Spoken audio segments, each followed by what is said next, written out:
Welcome to From Rock Bottom, the podcast where we explore real stories of struggle, survival, and strength. Each weekly episode features honest conversations with people who faced mental health battles, addiction, trauma, and life's darkest moments, and found a way to rise again. A quick content warning: some of the topics we discuss may be distressing or triggering. We talk openly about mental health, addiction, and other sensitive issues. Please listen with care, and if you need to, take a break or reach out for support. You're not alone, and this space is here to remind you of that. Boom, and we're on. We've got Francy the Butcher Boy Luzoho here, good friend of mine, professional boxer, from Ireland originally. Oh yeah. He's brought his beautiful family with him. Yeah, of course. I'm representing the t-shirt today. Good friend of mine. Yeah. Troublesome childhood coming through. Picked up boxing, travelled around, depression, fears about your career, leaving a mark on the world, which I think every man wants to do. Yeah. How you doing, Francy? I'm doing very, very well. Thank you for having me as well. Thank you for having me. It's a pleasure, mate. I'm doing fantastic, doing the best I can. You know what I mean? Moseying along each day that God gives me. Yeah. How's fatherhood treating you? Ooh, the first one or the second one? Obviously, I have, 3 kids. Thank be to God. Each one of them a blessing. I have, Aaliyah, which is my first daughter. My son, which is Luca, first son. And now my beautiful newborn child as well. Not new, but Rhea. Yeah. So, the family tree is ever getting so big. Complete? Yeah. We'll see how she feels in another few years. I want twin boys, so I'm waiting for that. Well, Francy, just like everyone else, I like to take it back from the childhood, from the start. Let's go from there. The origin story, as people would say. That's all. I think with some would say they have a lot of different origin story, but my one was kind of, I would say, it was a difficult one. I could say I could use a more extensive word than difficult, but the only way I can describe it is difficult because other words would be too graphic to paint of a picture. But it was relatively a hard upbringing. Had my beautiful mother, I would say my mother and my father. Reason why I say that is because she taught me what it means to be a man, and also the nurturing and caring side, which of a mother. She's my first superhero and my last superhero. Based on what she went through, what we both went through, because it fell on the same line as, obviously I'm her firstborn son. But overall, it was difficult. Yeah, what makes you say that? In terms of just growing up, what was it like growing up as a black man in Ireland? Oh, it was difficult. The early stages, racism was high. And kid you not, people may say it wasn't racist, but it was. You have to be black to know. Do you know what I mean? Or any person from a different, country. But I was speaking from my own point of view, being black. It was very difficult. Got in a lot of fights. Got in a lot of racial abuse. Through, secondary, primary, you name it. How did you find that? It was difficult, but it taught you also how to have a thick skin. Did you ever feel alone? 100%. Yeah. 100%. Even if you could find other people that could correlate to that kind of racial abuse that they were getting, it's still different to each person and what they go through. And I find with me, it was a lot more, like example, you could be just walking down the road, or at the time I played a lot of sports, jogging, or just even walking with your mates, and you'd hear someone across the road just scream out, "Hey, N-word, you bleed monkey this and monkey that." And you knew you couldn't really, at the time, unless you were in a big group or you had some sort of backing or you were willing to fight against multiple people, you sometimes had to ignore it and keep walking. or if you didn't have a thick skin, jump straight into the fire and see where you end. How old would you be at this time when it started? Oh, very young, man. You could talk as going through it since age of 10. Do you know what I mean? Yeah. Obviously even younger, because my mom, I would remember a glimpse of my mom racially getting abused as well, going to shops, you know what I mean, people taking the piss out of her because she couldn't speak English, and you know, some people scream and go back to her country, you know what I mean, just because they didn't know her, or they thought she was, you know, leeching off the government, you know what I mean. My mom's hard working. Yeah. You know, no one could ever say that to her. Where's your mum from originally? Originally from the Congo, you know Okay. what I mean. You know what I mean. Did you ever grow thick skin to the racism, or was it get easier over time, or was it just hard every single time? I say some give you PTSD, so I would say some get easier over time, and then some just give you flashbacks of certain, you know, traumatic experiences that kind of your memory tends to make you forget, and then it just comes flooding back in, and it hits you all at once, and sometimes depending how you react or depending how much you hold back, you see what happens. Did you ever wonder why? Yeah, I wonder. Because you ain't done anything wrong. You're just walking down the street. You're just a person. I just call them spastics. Sorry, God forgive me for saying that. It's uneducated people. I don't care. Ignorance. Uneducated. Yeah. You know, I mean, ignorance is too much of a nice word for them. So how was schooling for you? You know what? Partly it was fun. It was fun. Made a lot of friends. Made a lot of connections. Met great people. Yeah, it was relatively good. Got in a lot of trouble as well at times, but tried my best to please my mum. Yeah. Best way I could. But yeah, again, that was hard at times because, like I said, she was my mother and father. Do you know what I mean? I didn't really know my real dad, and my stepdad. We really didn't kind of get along. Yeah. His viewpoints and his way of discipline, I just didn't understand one or like at all. It kind of built up a massive resentment towards him. That kind of, till this day, I'm still trying to, you know, close the patch on that one. You know, at what point did he come into your life? Oh, very earlier on, like from stories what my mom told us, obviously told me, and glimpses that I can remember. My mom came from a very abusive relationship with my real father. With the stories and images I can remember, obviously I don't want to dive into, but it's her story to tell. But based on what she told me, hard as gold, my mother, even though a lot of wrong has been done to her, she would still speak highly of my real dad, saying, you know, he wouldn't lay his finger on you. Anything you did, you couldn't do no wrong. And any consequences of, let's say, me even spilling a drink on the ground, she would take, you know, whatever he wants to dish out.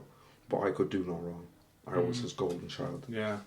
So, on that end, she got the short end of the stick. Whereas on my side with my real father, I was his first son. Yeah. The golden child. And like you said, she'd take punishments. Did you ever witness any of that? Oh yeah. One thing that still, you know, follows me to this day, and it kind of shaped who I am, in a sense, before I started going through that similar fate that my mother kind of went through. That's why I say we're very close, because what we both went through, my siblings, is that bar one, didn't have to go through. Do you know what I mean? Yeah. So, yeah. Sorry, could you repeat that? It's just my mind is just going back to them type of memories. Is kind of yeah. What stands out from you from back then? What will always stay with you? I think that one that stands out for me the most, and until this day I remember, was witnessing someone that's meant to be, you know, a leader in the household, a protector to his wife, and your hero and your so-called example, you know, physically and mentally kind of physically traumatize the woman, your first love, which is your mother. Mm-hmm. You know, a person that teaches you what a woman should be, and then mentally him traumatizing me in terms of, is this what a man should be, or this is my father, why is he treating the woman I love that way? Yeah. Do you know what I mean? And that haunts me to this day, and I think that's why I struggle at times trying to figure out who I am. Yeah, because you being exposed at such a young age, and that's your childhood, that's how you're meant to see mum and dad are, and that's the normality for you. Yeah.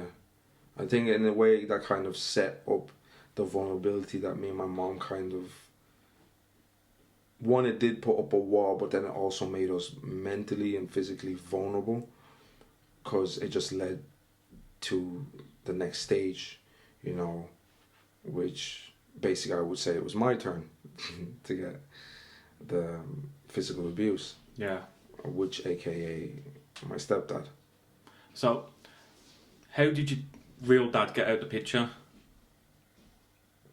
My mom ran from him. Okay. It was getting too much. Yeah. If she stayed, she probably wouldn't be here today. Mm-hmm. Not even probably, she wouldn't be here today. So that's why she's my hero. To do something,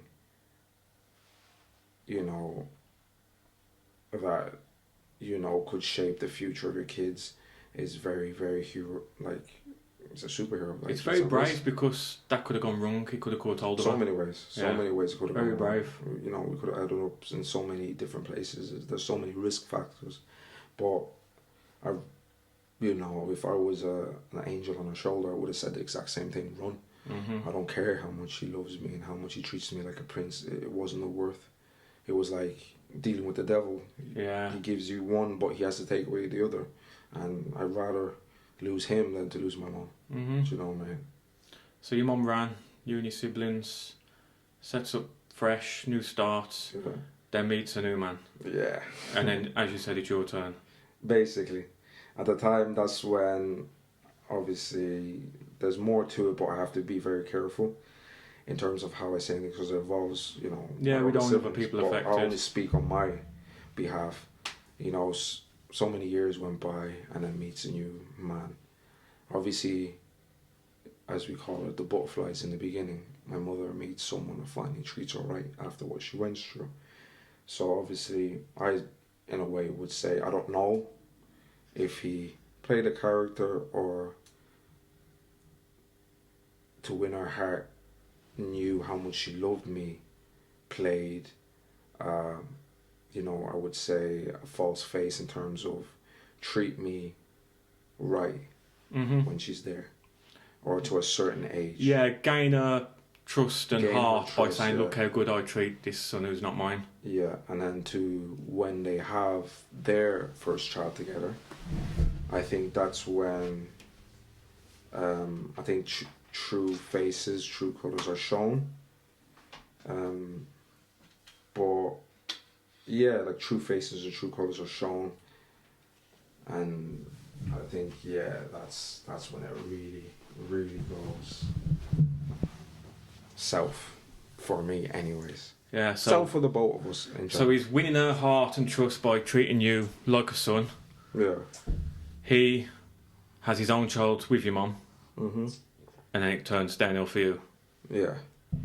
At a certain level, like, I think a couple of years went by, there was glimpses of it, but he didn't show as much, you know, everyone doesn't show a lot until they're comfortable.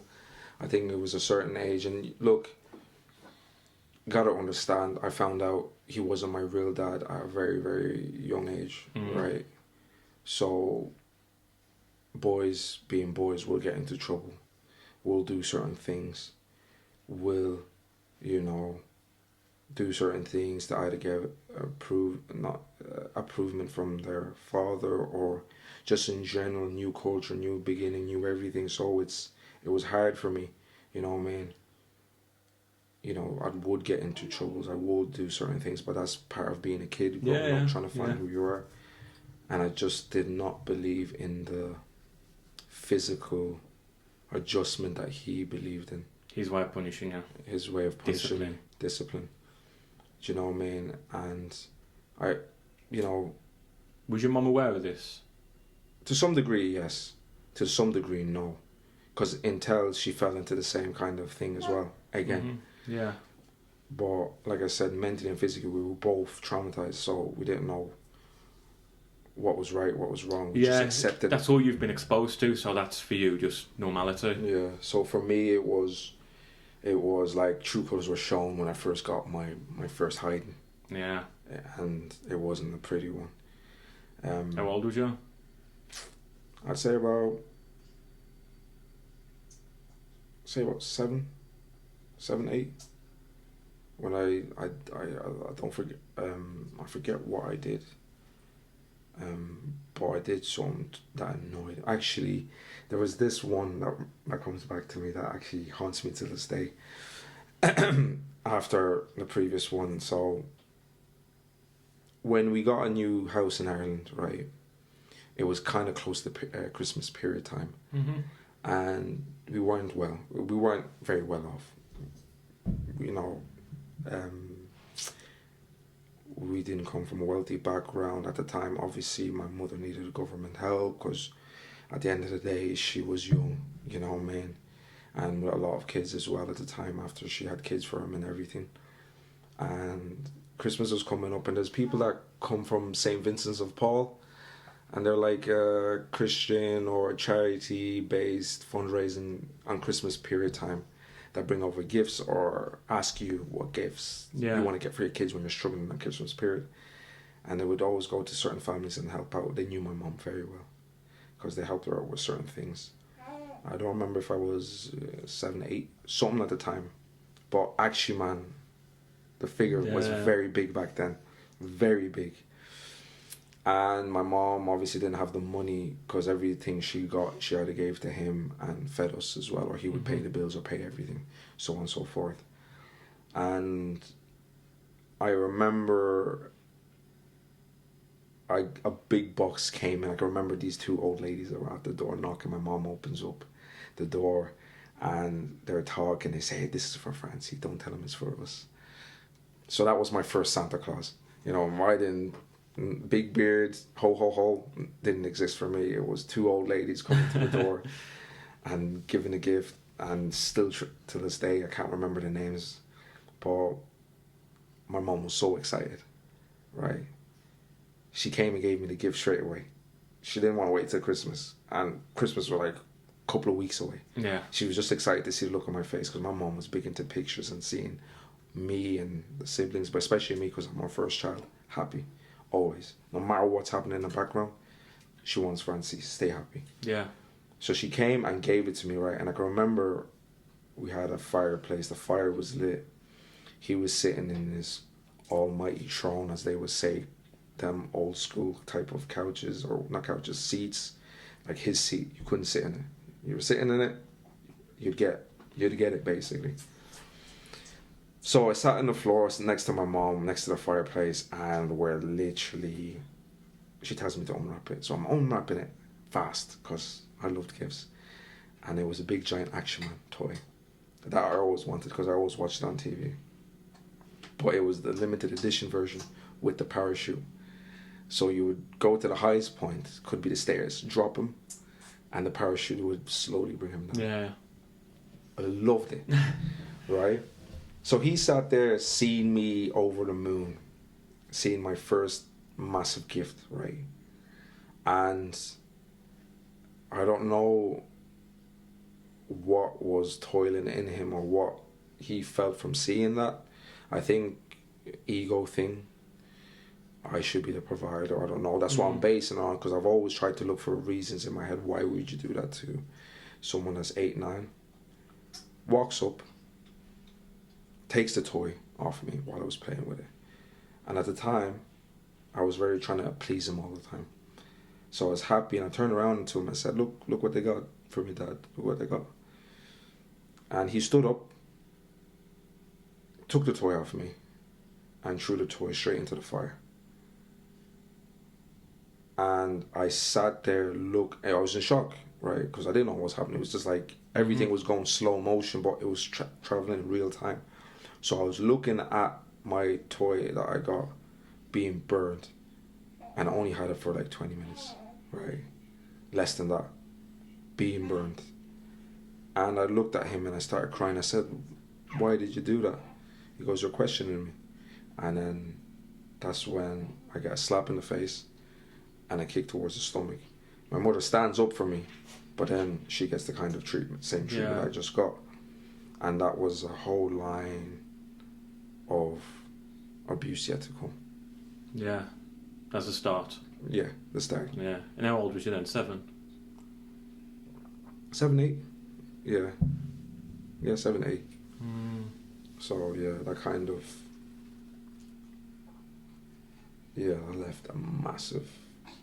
Obviously before that you're like, one man disappoints you, then now this one disappoints you again. Yeah. And that really kind of, to this day, I think even when I leave this earth one day, will remain with me for the rest of my life. Do you know what I mean? And how was you coping mentally then? Like, was you ever down about it, or was that just normal now? at the time as a kid, you wouldn't think it, but Looking back, when I was, obviously the first thing you would do, was obviously when that situation happened, was cry and keep crying, and then you start asking questions. Did I do something wrong? What did I do? Did mom do something wrong? Was I not meant to open it? Was I not meant to be happy? And you ask so many questions, you wonder why. But then the previous experience before, that comes back into your brain after your memory tries to block it and put it away. That comes back, and then you remember that, and then you remember this, and then you're like, is there something wrong with me? yeah, Am I the cause? Then you ask yourself, is my mother going through all this because of me? And that's when, what did that bring on? you know, it brought a lot over the years. So I would say from 8, 9, 10, I think in around those period at a young age, I had a TV in my room, right? And this is how I rarely talk. Even my mom doesn't even know about this. God forgive me, mom. But at the time, there was a film I watched I shouldn't be watching. My mom hated us watching TV at night because always bad films came on. And there was a film that popped up where a man tried to end his own life by using a rope and standing on a chair. So when I was going through that type of period of physical abuse, you know what I mean, don't get me wrong, was worse, but with those type of memories that kind of kept coming to me, 9, 10-ish, I contemplated about ending my own life. Based on what I watched on TV saying, this is what happened to bad people, or if I'm not in the picture, does my mom live a better life? Yeah. Do you know what I mean? Because her love for me was immense. Yeah, again, I'm her firstborn son. You know, a mother's love for the son is till death does us part. Yeah. Basically. And that's why I thought, was it because she shows me too much love? That's why he's mad? Should I leave? Should I run away? Are you making your mum's life living hell? Am I making my mum's live in hell? That went through my head a lot. So then I ended up hating myself because I thought I was the root cause of it for a very long time. Yeah. Where would your safe place be? Because you're going out and about, you can't even run down the street because you're getting racially abused. You go home, you're getting abused physically. Yeah. Where's your safe place? Was there one? Obviously, them type of 8, 9, 10, going 11ish. Obviously, my mum was big into God and everything else. She would always make us pray and everything else. But at the time, I honestly, genuinely, I wasn't as connected to God because I was still trying to figure out what all of this is going on. So I'm like, oh, you want me to pray to someone I've never seen in my life that literally let you go through all of them stuff and let me go through all them stuff, and you want me to pray to him?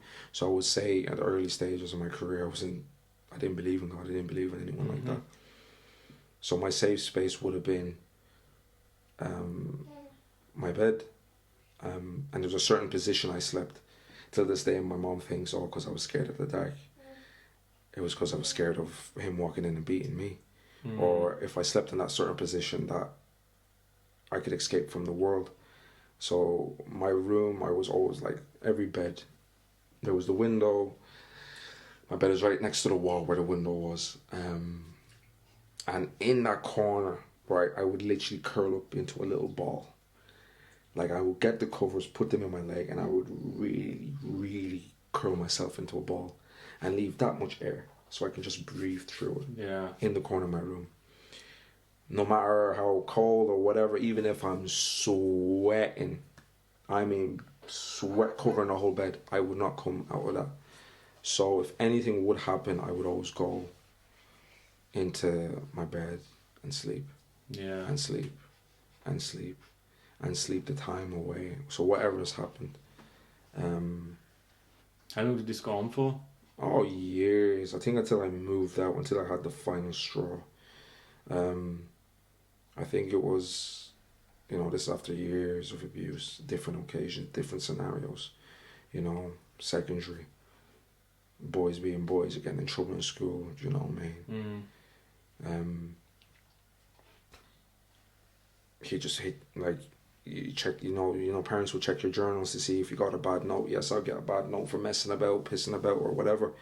But I didn't deserve to get a belt slapped across my face to leave a mark. I didn't deserve to get kicked in the stomach, piss blood for days. I didn't get, deserve to get my head stomped in, punched, slapped, humiliated in front of my siblings, made to be feel like I'm worthless, names getting called, saying I'm going to be what we call in our language shiggy. Basically means you're going to be nothing. You're going to be worse than a homeless man, worse than someone that's on substance abuse. Yeah.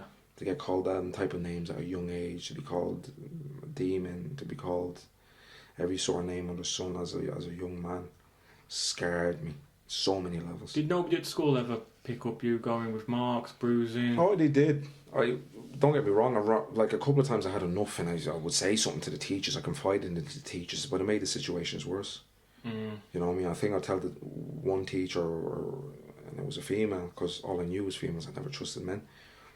And went to her, confided in her. She told someone. And at the time, it was fresh to, people, coming to your house. At the time, white people coming to your house and telling you, oh, your son said this.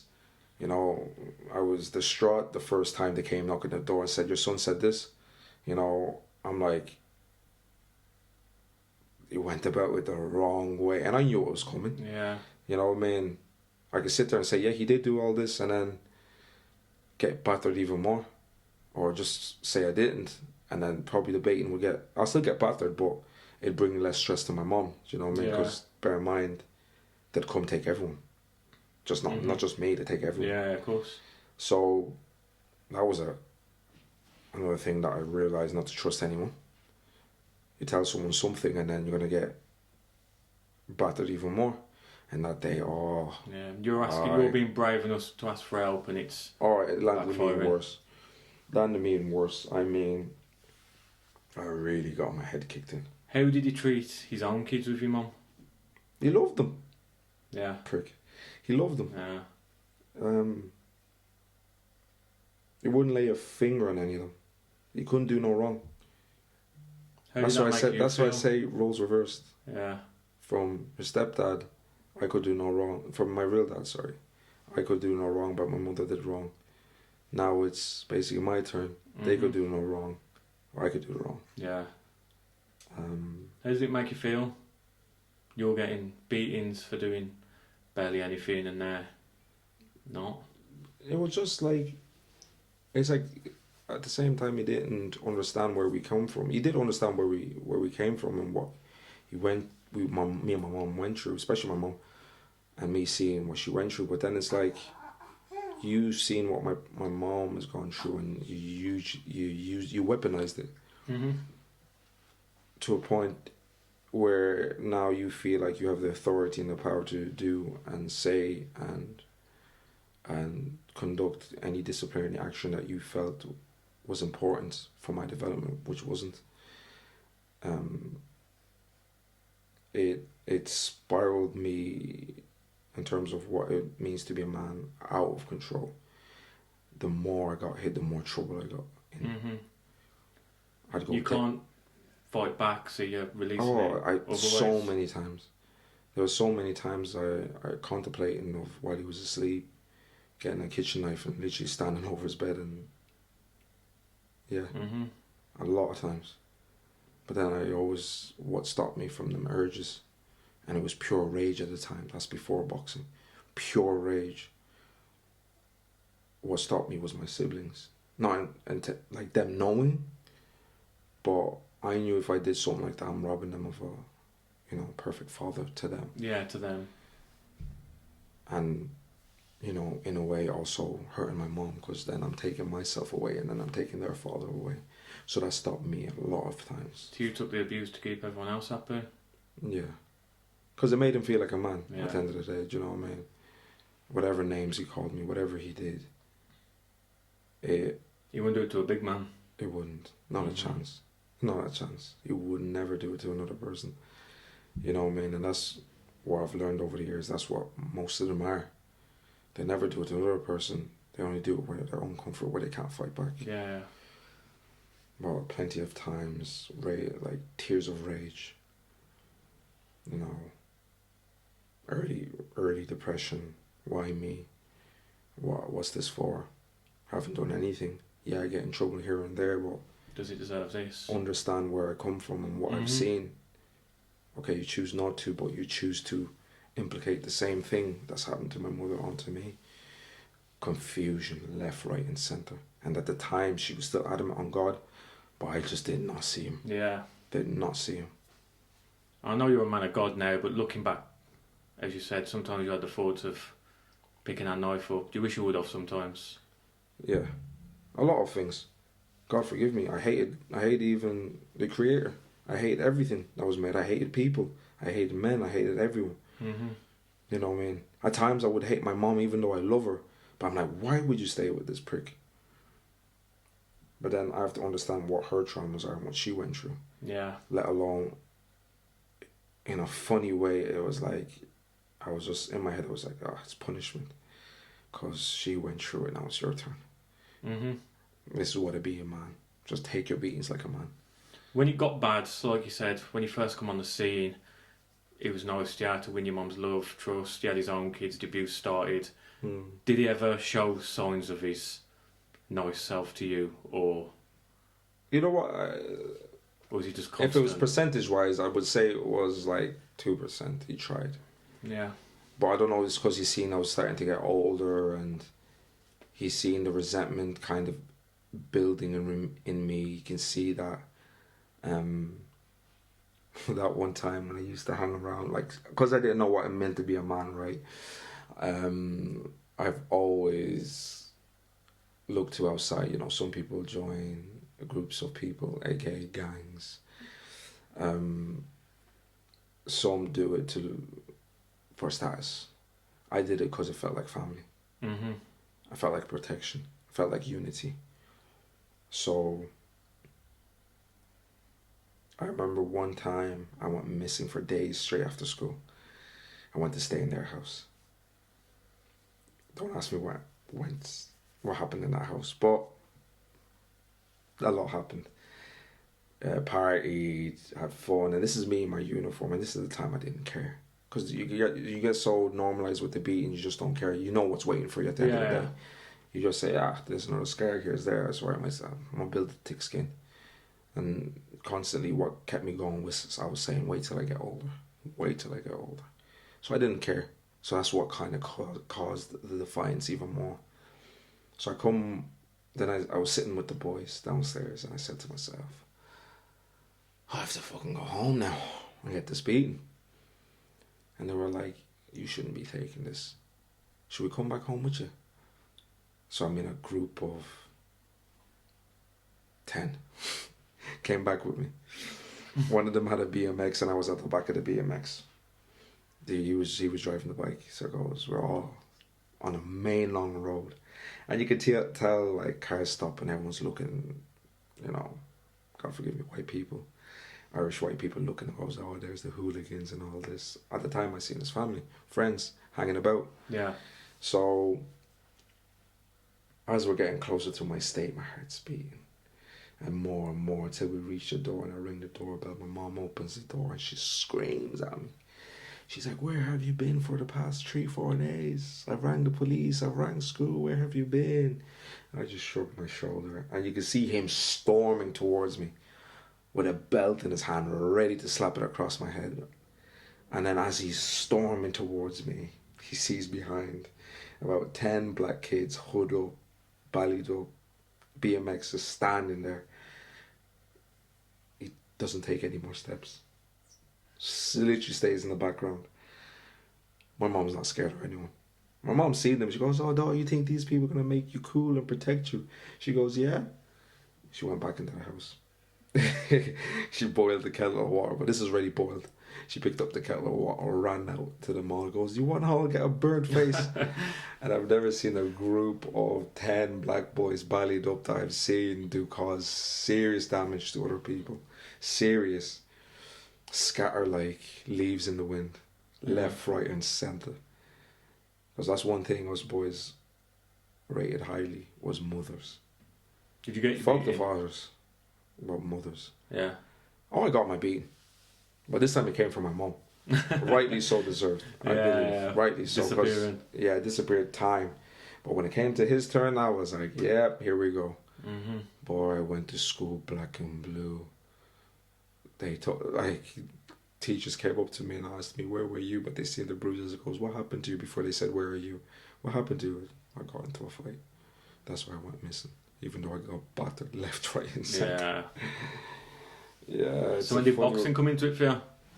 It came on when I was playing football. I got injured.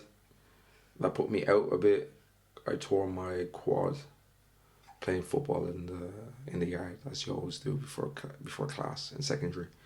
We'll be 5-10 minutes late to class. We didn't care. Playing football. Got detention. We didn't care. It was just like yard football, isn't it?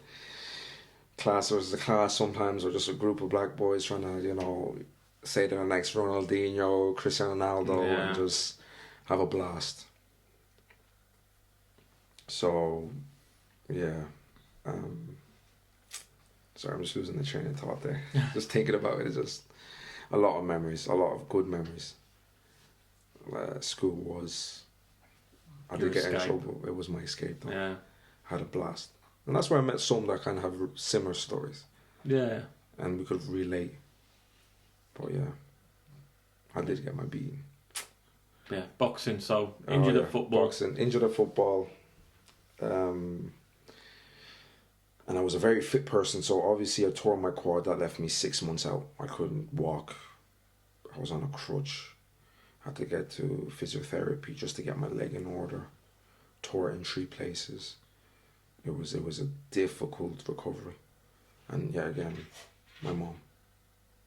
Him, he didn't give a shit. Didn't care. But meant no beatings. Mm-hmm. So I didn't get battered because he couldn't touch me because of my leg. My mom would, you know, do everything to massage you, get it back into shape. And this is when I think we got our first family computer in the house. And obviously sometimes I wouldn't go to school because my leg, the pain threshold would be too much, give me anti-inflammatory pain, whatever, but the pain was sometimes too much and I'll just tell my mom I can't. It was hard even going from one area to another on crutches with your leg torn, blood going up and down the leg was very painful. So she let me stay home, told me to go on the computer. This is when the first ads used to pop up. And I was watching a football, my favourite, Ronaldinho. Loved him. And then the Roy Jones Jr. popped up ad. And it was crazy.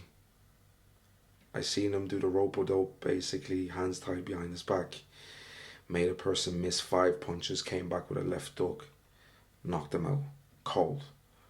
And this is when he was wearing them flashy tassel shorts, and I was like, who is this? What sport is this? because I've never heard of boxing in my life until that precise moment. And I was like, right, I know what to get me back into shape for football is boxing. Because I sat there hours watching this documentary, what he went through. And I was like, this guy's my favourite. I love his flamboyancy, how he is, what he does. And then straight away went to Google. I'm looking for gyms. What's the gym nearest me? And then I found one that was called Arbor Hill Boxing Gym next to the prison. And I was like, yeah, I'm going to go to that gym. It's just not one bus away, but a bus into town, and the stop is really outside the gym, and I just have to walk 5 minutes and I'm there. So that was my first boxing gym. So when my leg healed up, I was like, yeah, let me go down. Walked in the door. Still remember till this day. I remember my first trainer, shiny, skinny, frail little man at the time, but his hands were quick as lightning. Oh. And he gave my first, he brought me into the ring to see what I'm about. I was very athletic anyways, because I was a little skinny twig. Not skinny, but built skinny. Yeah. Because I was very athletic. I'm talking about 8-pack and everything. So he brought me into the ring and showed me what boxing was about. He was the first person to give me my given permission baiting. Yeah. So he was my first example of what it means to be strong. And I was like, with this arsenal, I'll kill that man. Yeah. That's the first thought. And then he seen how hungry I was, how determined and how driven I was. Little did he know it was driven of revenge, of my get back. That's what drove me, first of all. I didn't think about competing or anything. I just thought about, wait till I get my hands on him. You just wanted the tools Let me revenge. let me get better. And I never missed training. Every day went training. Slowly football fizzled out. And I was boxing. Kept it a secret for almost 2 or 3 months. Not even my mom knew boxing, because she would never let me do it. If he knew it, he would not even let me go near it, because he knew what I was doing it for. Yeah. Do you know what I mean? And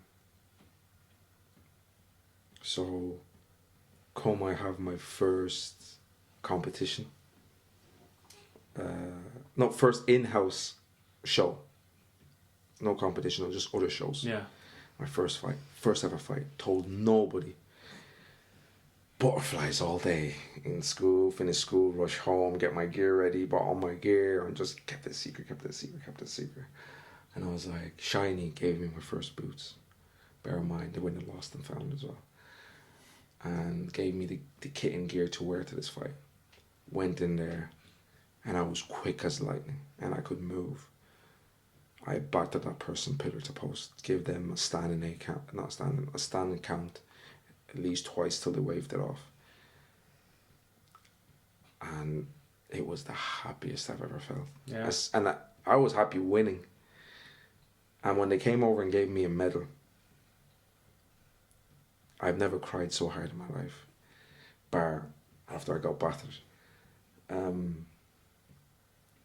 There was a sense of, was all I went through for this moment. Yeah, sense of being. Sense of, I know where I belong, one, and I know my place.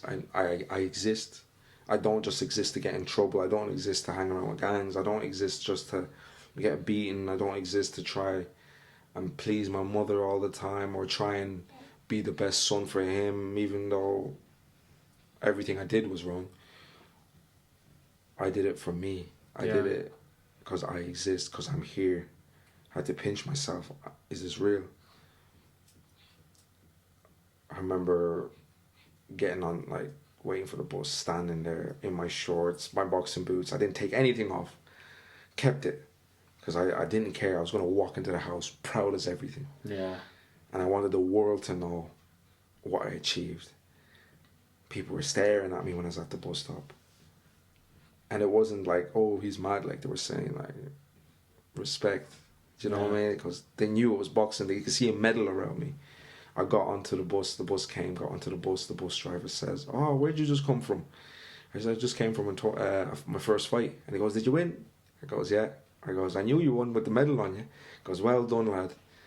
And obviously the bus is loud. He had to say it loud. So when I walked, I was sitting downstairs. Everyone in the back seat downstairs seeing me, but overheard the bus driver. And an old lady said, "Congratulations." And then the next person behind that woman said, "Congratulations." And I sat at the back, and again I broke down in tears. I could not stop crying. And even thinking about it sometimes, it's so much, even trying to fight the tears back itself right now.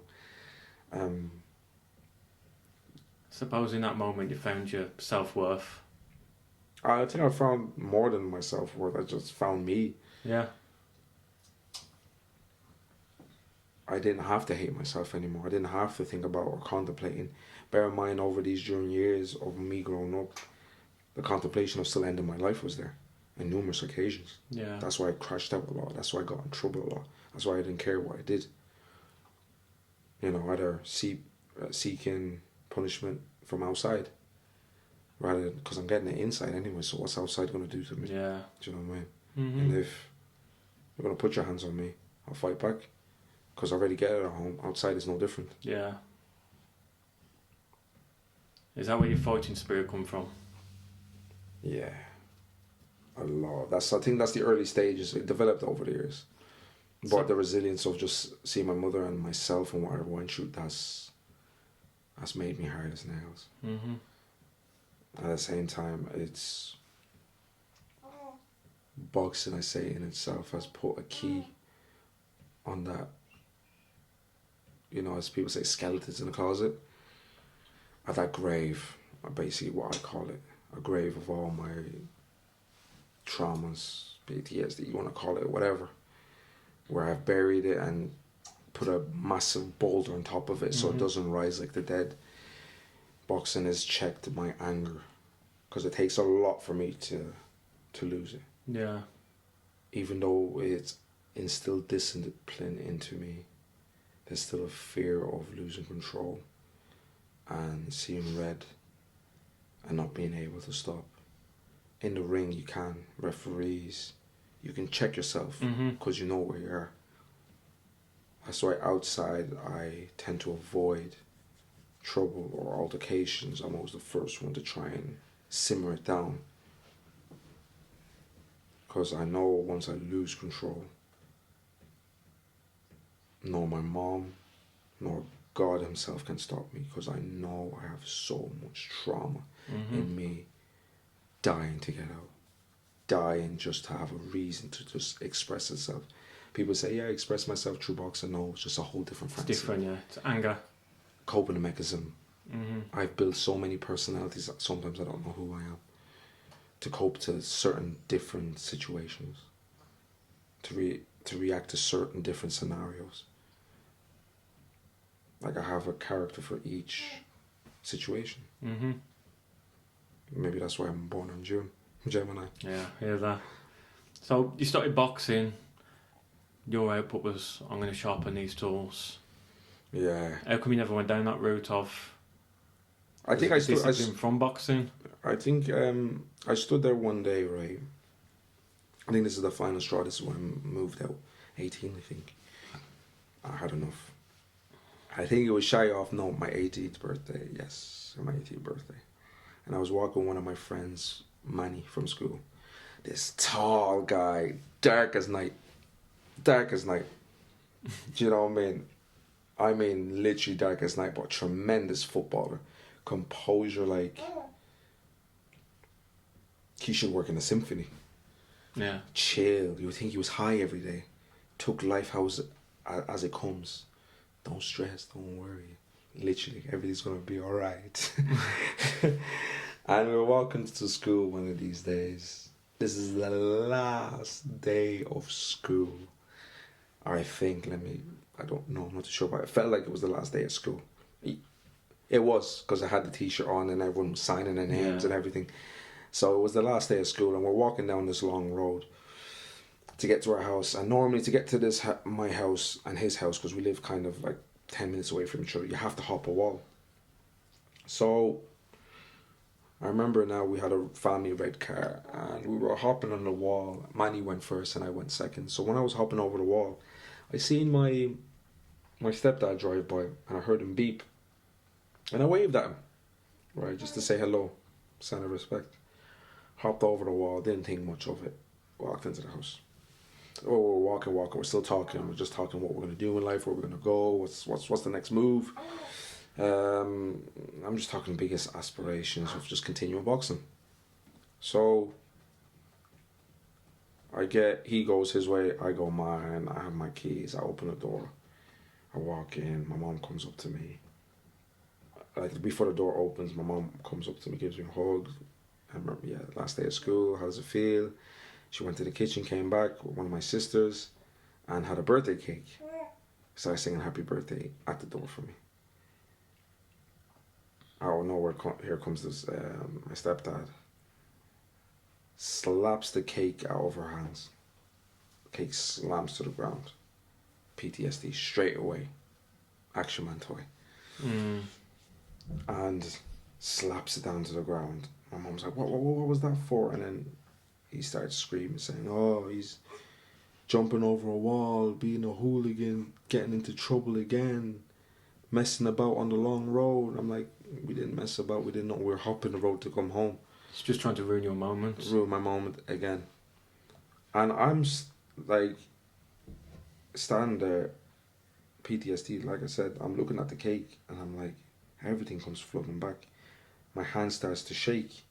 And I look up to him and he gives me a slap across the face, and my mom and sisters are just looking at me.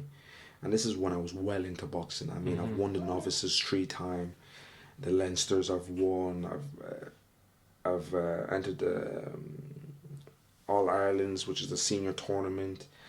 You know, I've sparred the best. I've sparred top quality lads. I was in training camp with Davey Oliver Joyce, helping them get ready for, I think, what was his last amateur fight at the time he was doing, I'm not too sure.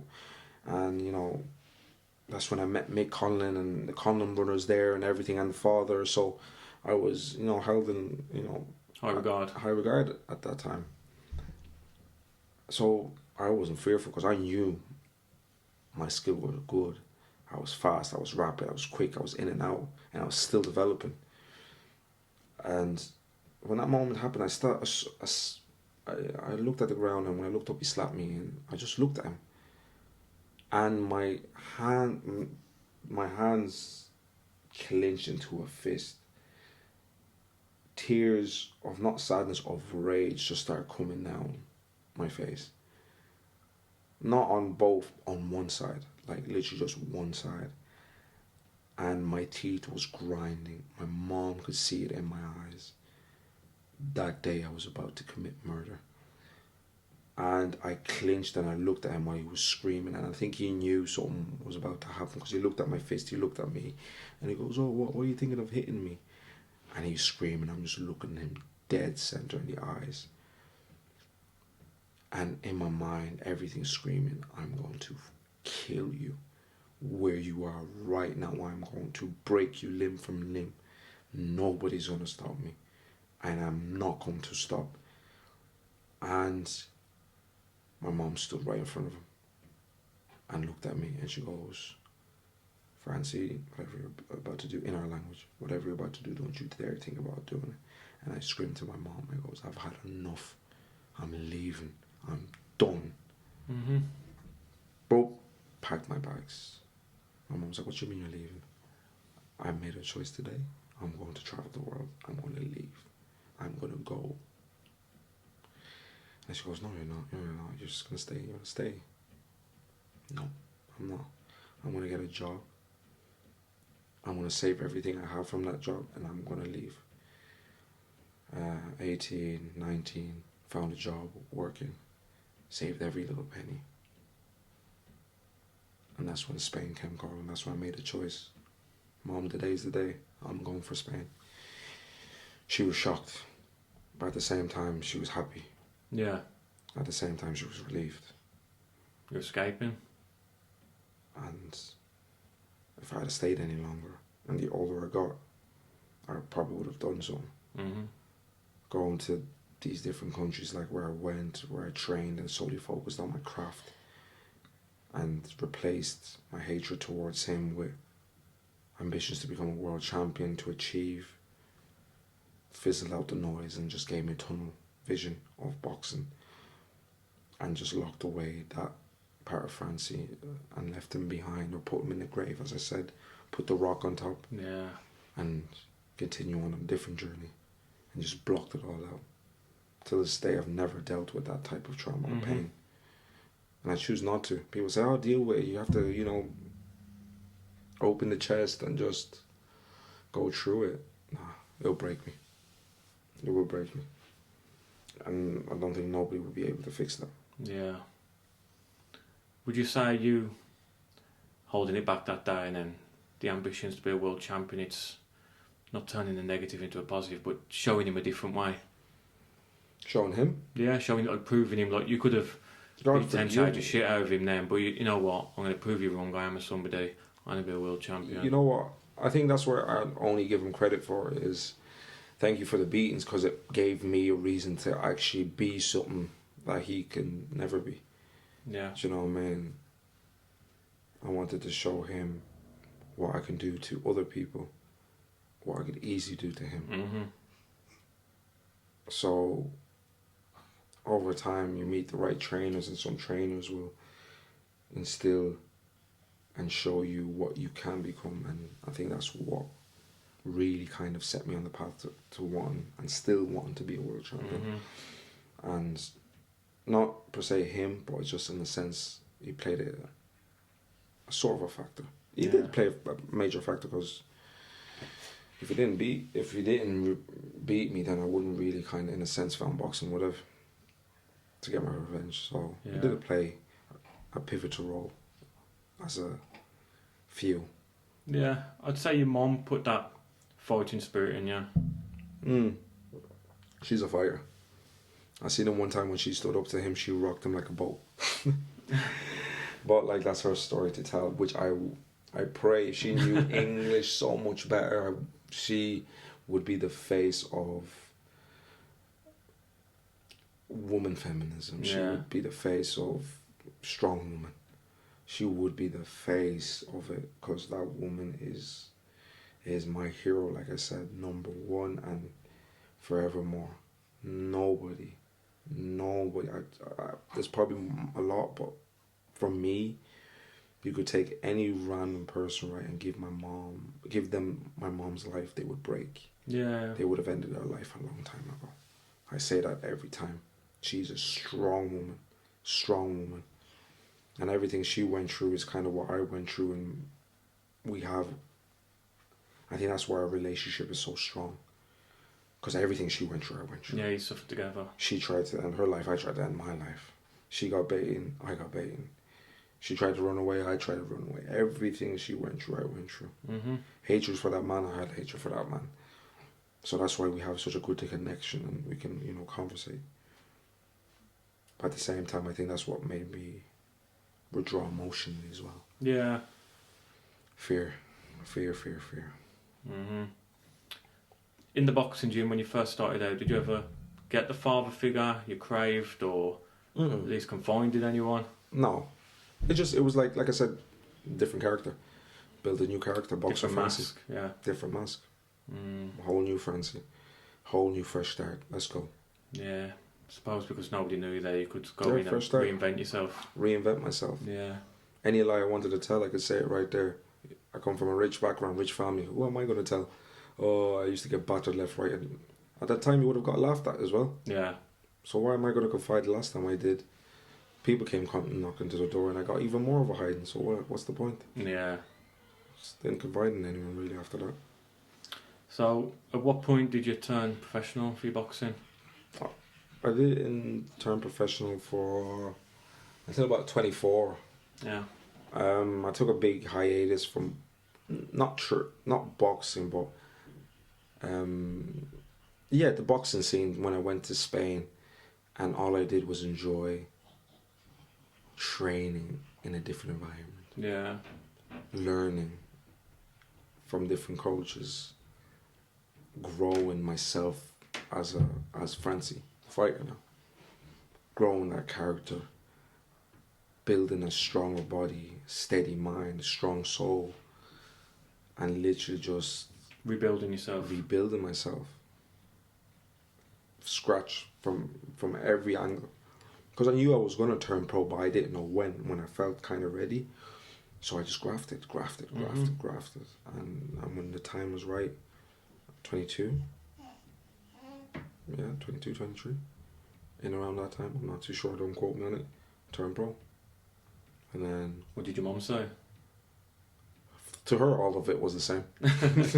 Yeah. No different, just meant no headgear. That's the only thing she didn't care. She cared about. She goes, "Oh, your head, you're gonna end up like Mom and Ali." I goes, "I ain't gonna rope it up on the ropes. I have a good defense. Trust me. Years of blocking experience." Yeah. Yeah. So, what was it like when you turned pro? Start winning. Oof. What's My it like to win at that debut. level? What is that like to win? My debut was one I will never forget. Winning, beating a 6-1 fighter, 6 wins, only 1 loss. And I had a gob to talk as well. I was like, my debute's going to be the best debut in Irish history, which it was. For anyone that was there, pro debut fighting a 6-1 fighter. Mm-hmm. Who's heard of that? Yeah, it's impressive. Who's done that? Nobody. No one in Ireland would blink an eye to ever do something like that. Till this day, no one has done that. To face a fighter with that many more experience than you, and to stop him in the 3rd round, to walk out with a live performance, to walk out with a beheaded head, and to walk out with a mask, and to really walk out as the Butcher Boy, because my name is Francy and there's a movie called Francy, but the title is The Butcher Boy. To really go down that route. It's just another part of your life where the odds are against you. Literally. Nobody thinks that, like, bear in mind I'm black, from Dublin. How many black people do you know that do boxing at that level, or ambitions to become a world champion, when all these reporters and medias are coming flocking to you saying, you want to be doing this, I want to do this, I want to achieve that. And Ireland is a country where you can't stand out. You stand out, they think you're cocky. Yeah. And they start, hating on you for no reason when you're just trying to be somebody, especially where you come from, and trying to show the world, what you're going to become and what you're going to achieve. But yeah, it was phenomenal. My mom was the happiest day. Boy, I just remember my mom and her mom's friends screaming my name, carrying the Congolese flag and the Irish flag.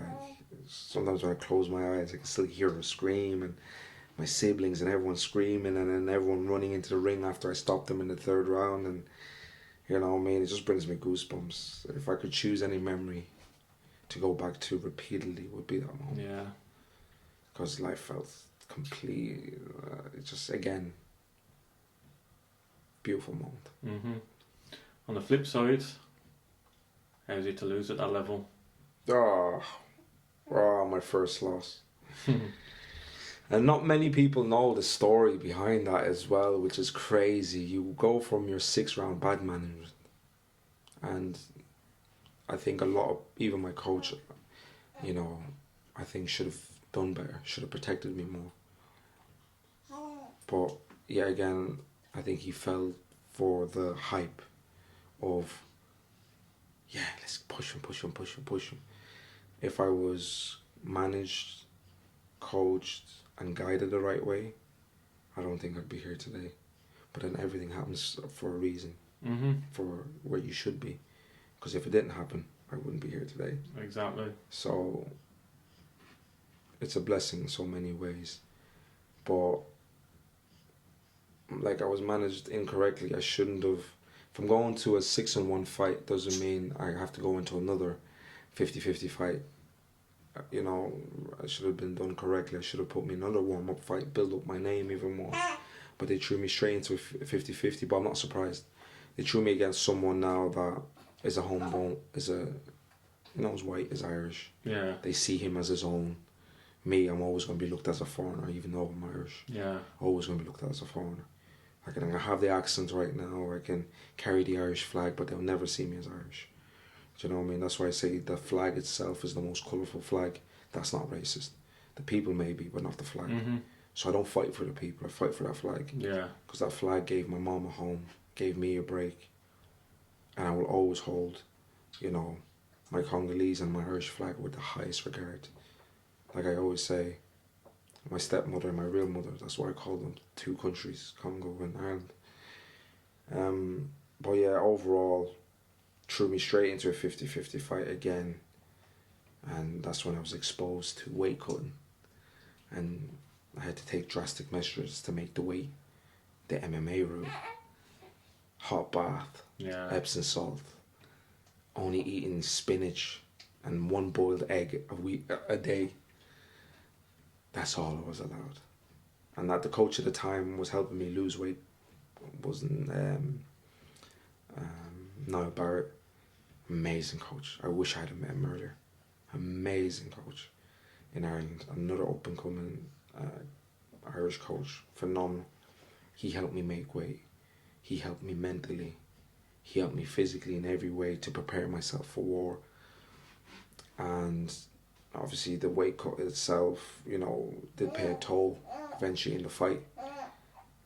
Because in the first round, second round, first 6-rounder again, I had a 4-rounder, so jumped into a 6-rounder. In the third round, after battering him, pillar to post, no one can say different. In the 4th round, the way I was twisted, this is when exhaustion starts kicking in, because this is my first 6-rounder. Yeah. My body's not used to it. Going into the 4th round, sorry, my body just gave out. I twisted away to throw a punch and I tore my quad again. I could feel the sharp stings because I tried to move a certain way and my leg was not computing. I felt like Michael Jackson doing the Thriller. And then that's when I literally I was in a fight of my life. I was like, it's either you quit right now because of your leg, or you fight. You can't move the way you used to move now. You gotta adapt. You gotta do something. Dig deep. Dig deep. And boy, I dug deep. So 4, 5, and 6, I slowed down because I couldn't move. I stayed in the pocket because I couldn't move. But I threw like lightning and I almost knocked him out. And then obviously, and I still play it to a big factor. Only reason why he got the nod, because he's a homegrown boy. He's Irish, he's white. I don't give it to me. Why they give it to me? The only reason I won the last fight because I stopped them. In a big national stadium, in an Irish stadium, they think they're going to give it to a black boy? Not a chance. Yeah. How could officials, bear in mind this was a referee judging, and the reason why, also I believe why he got the nod, because his coach, his trainer is Phil Sutcliffe. If you're in Ireland and you're in boxing, you know Phil Sutcliffe. Yeah. Achieved a lot of things for Ireland. Phenomenal fighter in his day and a great coach. Amazing coach. Well-respected coach. And the only reason he got the nod because everyone knows him. You don't want to get on the wrong side of him. You want to keep him happy, keep him sweet. So that's why they gave him the nod. I didn't get judges. I got the referee, which I deemed mad. I didn't understand a 6-round fight at that type of level shouldn't have happened. Should have actually got judges. And I was I think the 3rd fight before the main event, or the 2nd fight, I'm not too sure. So we should have definitely got judges anyway. I had all the officials after the fight come to me. You won that fight. I don't know how the referee gave it to him. And God is my witness, let him strike me dead. Every official that officiated the main event came up to me, shook my hand and said, you won that fight. And then they gave me the conversation: when you lose, you'll bounce back, you'll come back. Yeah, come back stronger. Went to the locker room, cried. I didn't care who was around. I broke down in tears. I worked so hard. I gave everything I have just to lose. And guess who was there as well to witness my loss? My stepdad. Yeah. There to hog the glory. This is my son, this is my son. I wasn't your son when you were beating me, where was I? But then the true colours shown again when I lost. You wasn't his son again? No, I wasn't my son again. No hard luck. You won't bounce back. I just didn't get nothing on. Did that bother you? As expected. My mum consoled me, my sisters consoled me. That's why I love them all. Partner at the time consoled me. Friends at the time consoled me. A lot of people did. But how was you? Broken. For how long? How long? time. Long time. It didn't make it easier when I had to go to the after party. We're walking around 60, 90 people saying they're all of them telling you, hard look, you'll bounce back. But it was a great fight, And I'm limping around saying I need to go hospital. My legs. I think I tore them again. It broke me again. And now, from that break, I think that's when I decided to go back to Spain. Left my coach, left everybody, went back to Spain again. Let me bury that Francy now and build another character. Yeah. Again. Coming back even stronger. Even stronger. Yeah. And that's where we went again. Yeah, so then, obviously, that's the boxing and then fatherhood. Yeah, that one's another funny one. That is, it's like everyone is just designed to try and take me off this world.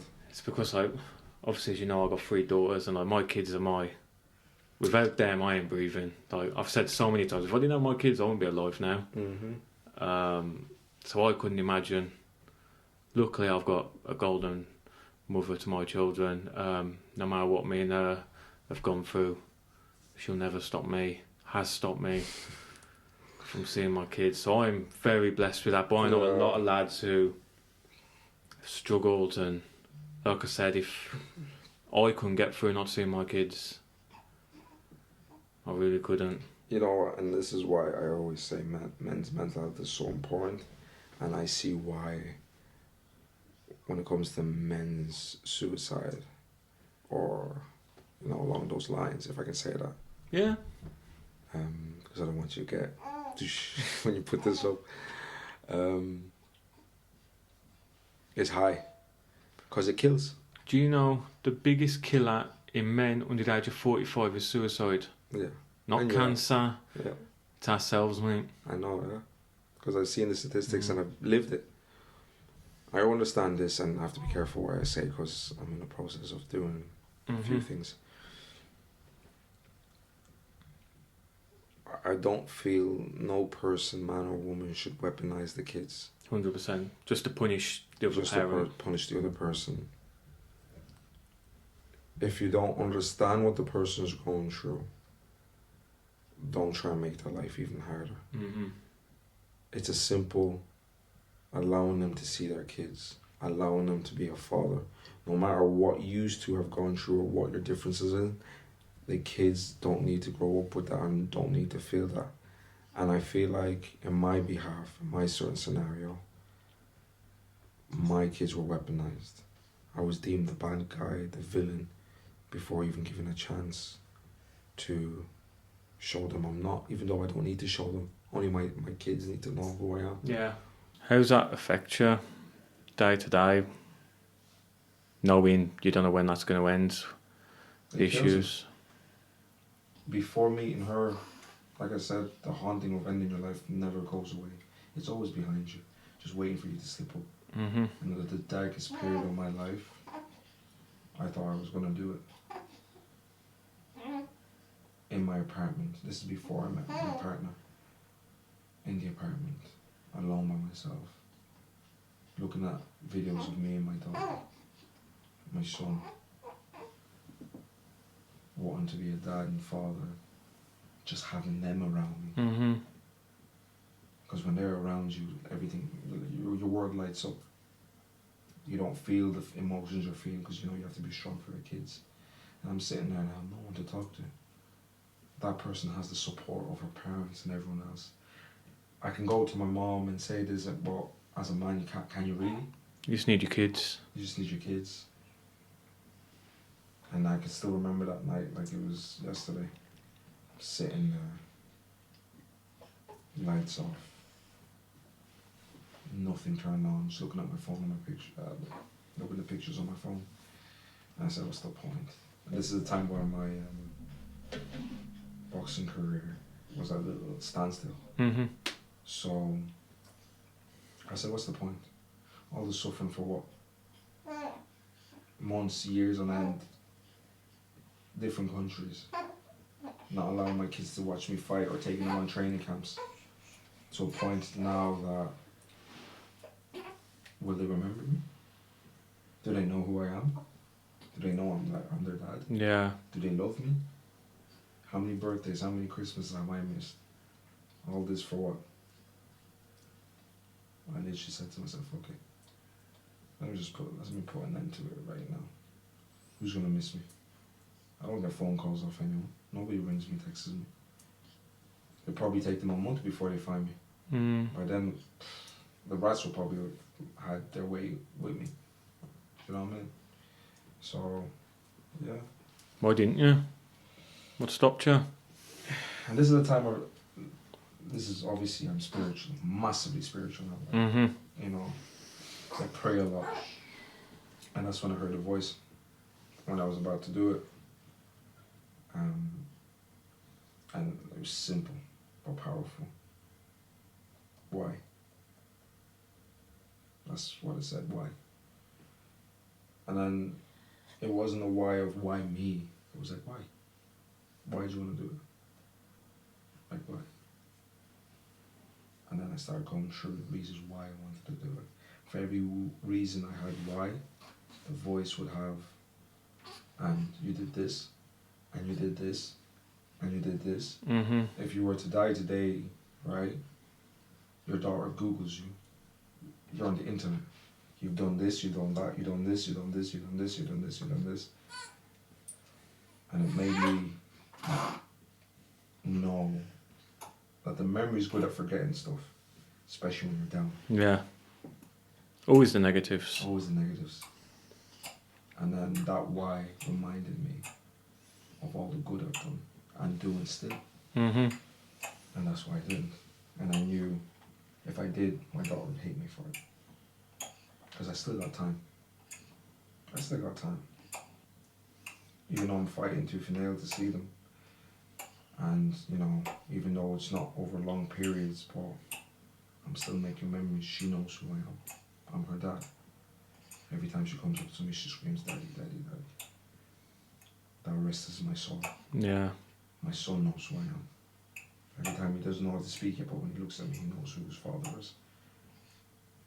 With the memories I have of them and them of me, that's enough. So whatever way this person wants to weaponize them, I'm embedded in their memory. They're embedded in mine. Whatever God wills, I'm still going to have a relationship with my kids. And when they get old enough, I will explain it to them. They will know it for them and they will see it for themselves. Because if my family sees it, and my own partner sees it, and people around me see it, you can play dumb. But deep down inside, you know what you're doing as well. Yeah, that's the thing. Women can easily, so easily use kids as weapons, and us as men. The only way we can get round that is by going to the courts. Now it can take years. And it costs money. Yeah. But one day those kids are going to turn 18. Yeah. Once they turn 18. And then the truth comes out. Truth comes out. You know what I mean? At the end of the day, you can say what you want and do what you want. They say, "Oh, I have them 100% of the time," but why do you have them 100% of the time? It's so easy to say, "Can you take them? Do you want to have them?" Co-parenting. That's all it is. So, how do you get through it today? Like, every day now, like, you're training, you're occupying yourself up in life, but we all have these down days. How do you get through them now? It's my partner. And my daughter right there. And then just the fact is as well,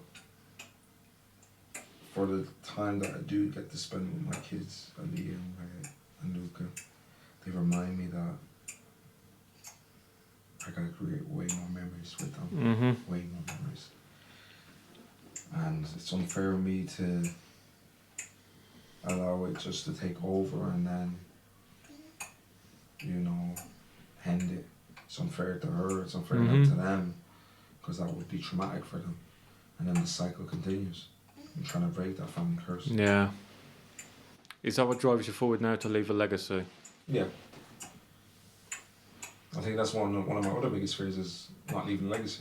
Even though some people might say you're leaving a lot. Like, you're doing this, you're doing that. You've engraved yourself in a lot of people's memories and a lot of people's characters, ideals. You know, but for me that's not enough. that's not enough. And it's a saying that I always say to myself. I want to die with my name being greater than Muhammad Ali and richer than Floyd Mayweather. That is my saying every time I whisper to myself. It takes one fight. It does. One fight. Mm-hmm. And that's my name edged in the history books. You know, on a grand stage. And I know that moment is coming. When that moment comes, I'm going to bask in it. And I'm going to have my kids and my partner front row. They will see it. And once I win it and do it and defend it twice, disappear in the sunset, Yeah. buy a land, get this phone, chuck it in the bin. Get fat. Nah, probably not too fat. Get a couple of horses, get a couple of cows, sheep, and just, yeah. Because my retirement plan is I want my own land, I want a farm, acres and acres where I can explore. Get my big, massive truck, nice one after I buy her a fancy car. And just, yeah. If you want to get through, if you want to find me, if you want to talk to me, you gotta send a picture. message you, picture. No more internet. I'm disappearing off internet. For good. So, that's your ambitions moving forward in boxing. What about outside of boxing? What's your ambition? On a personal level? On a personal level, not much. Like, I do want to do a couple of things, like, but then it's like I have to be in the right headspace and the right mind, and I know everything's timing, which I've realised is massive. Mm-hmm. So certain things I know I will get done, like, you know, such as yourself, podcast, own my own restaurant, probably also, you know, I think that's it really. Podcast, restaurant, probably dabbling into a bit of acting. I did at one point, funny enough, right, because I see Mayweather do it. I did at one point want to make an appearance in WWE. Fair play. So that has to happen. Yeah. Whether it be in the stands or in the ring, I don't mind this appearance. But yeah, those are the things I want to do as well. But I think the one would be that I'm really looking to getting into would be a bit of acting. Do you know what I mean? Use my fame to get myself in the door. Yeah. Don't need no fucking acting class. I know it. Yeah. So looking back now, in your darkest days when you was under 10 and a teenager, did you ever think where you are now, did you think you would be back then? Fuck no. Yeah. I thought I'd be dead by then. Either prison, dead, or in an insane asylum because everything got too much. How does that make you feel, knowing where you've come from and where you are now? What you've gone through? You couldn't, like, if there was a time machine or someone like you, example, travel back in time and you told Francy what he's going to do and achieve, that Francy would probably punch you in the face and say, "Oh, stop lying." Yeah. There's no chance I'm making that or doing any of that. And it just shows that, you know, no matter how dark your days are and what you're going through, and I know that it's cliche, there's light at the end of the tunnel, there's actually light at the end of the tunnel. You may not believe it, but it actually is. Just keep moving forward. Literally. Because if you end your story early, you will never know how it ends. Do you know what I mean? You've got it short. You didn't bank the whole movie through. You didn't believe in the movie would do box office numbers. Believe in your story, Mm-hmm. and you'll see the amount of Emmys you'll win. Yeah. That's it. What do you think the big issue is in today's society with men struggling with mental health? Like, why is it nobody's talking?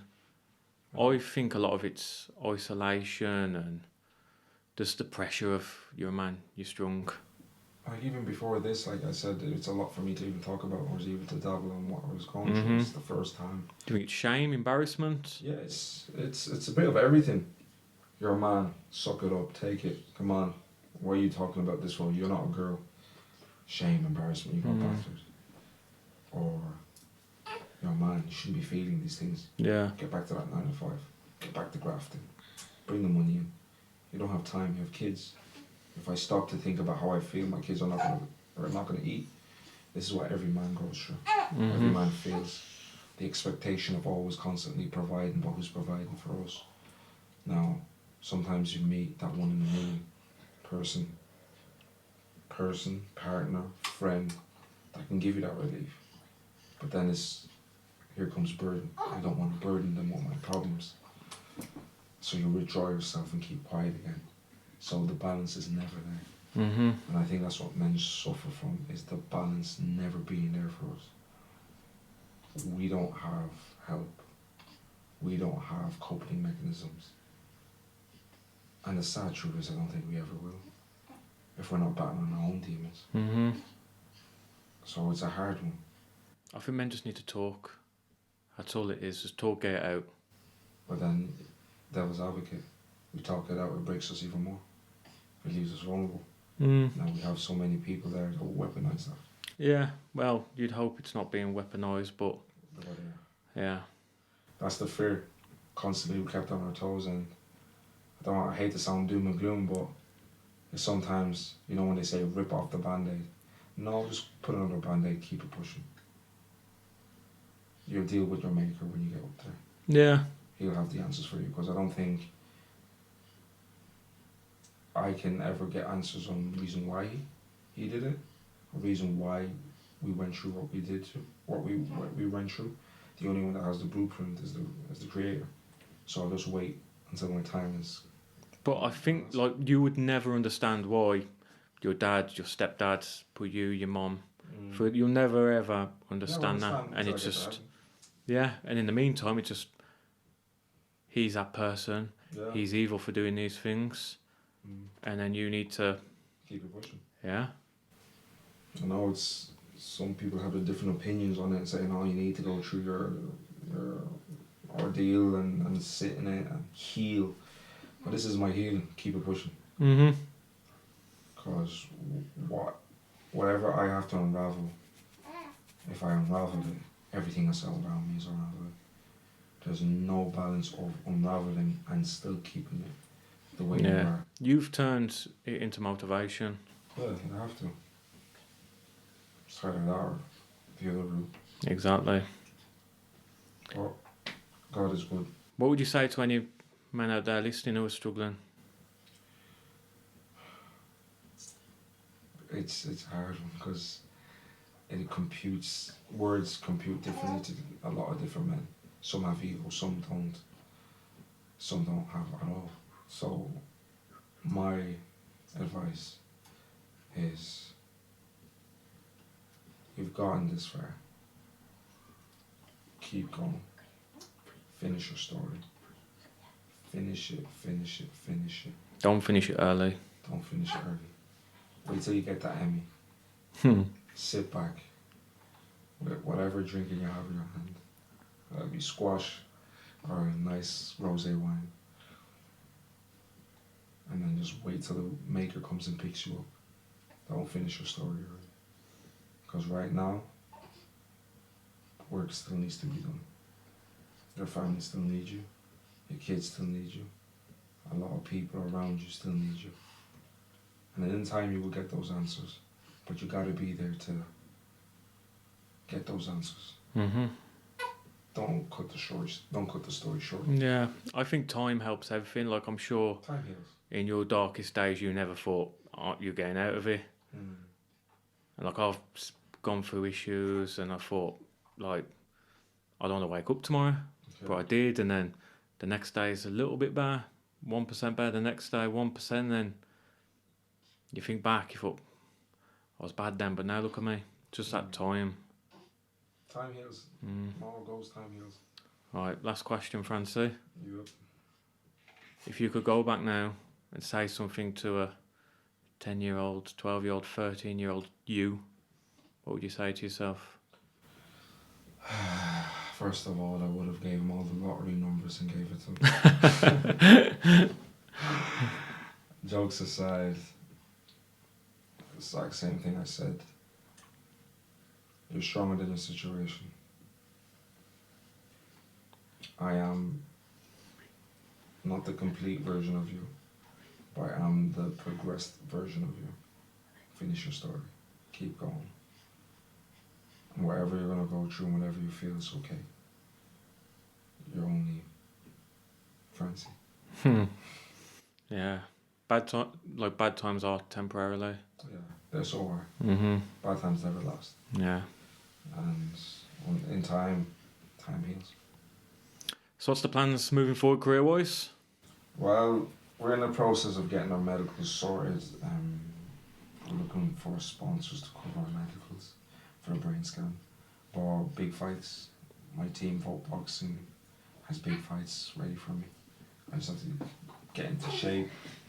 I'm ready to rock and roll. New trader, Jordan Gill, Paul Gill, ex-professional. Phenomenal trainers. Phenomenal trainers, next level.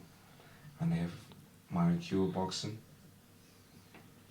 is changed. Used to say Francie was good, but if you see me now, this Francie would beat the other Francie. Bad. I've leveled up. IQ, ring generalship, composure, just understanding the game has changed. So I can't wait. Because once I get the big opportunity, that big phone call, His Excellency is going to be saying, ooh, we got another one. Yeah. You think, I know people might think different, but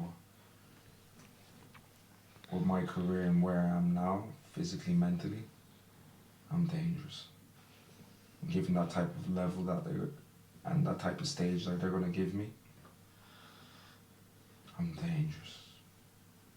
Mark my words, when you see me on that big screen, masterclass performance. How can people find out and supporting you in your journey? Just follow my socials. At Francy _Luzoho, Luzoho. I think that's the only thing I'm on really. Oh, Mr. Official BBB on Twitter. On what's it called? That X, old school. Yeah, you can find me on that, but I'm mostly on Instagram. With self growth, you start to pull away from social media. So Yeah. over time, you just see me on the big screens. Yeah. But Instagram is the one I'm mostly on. Right. That's the main one. Anything to finish on, mate? Thank you for having me. No, it's a pleasure. It was a hard one. But yeah, thank you for having me. No, it's a pleasure. All right, thank you very much. Thank you for listening to From Rock Bottom. If this episode spoke to you, please subscribe, like and share. It really helps us keep doing this work and bringing these stories to light. You can also follow us on social media for updates, behind the scenes content and ways to get involved in the conversation. Most importantly, if you're struggling right now, please don't suffer in silence. Reach out, talk to someone, seek support. You are not alone, and you are absolutely worth life. Take care, keep fighting, and we'll see you in the next episode.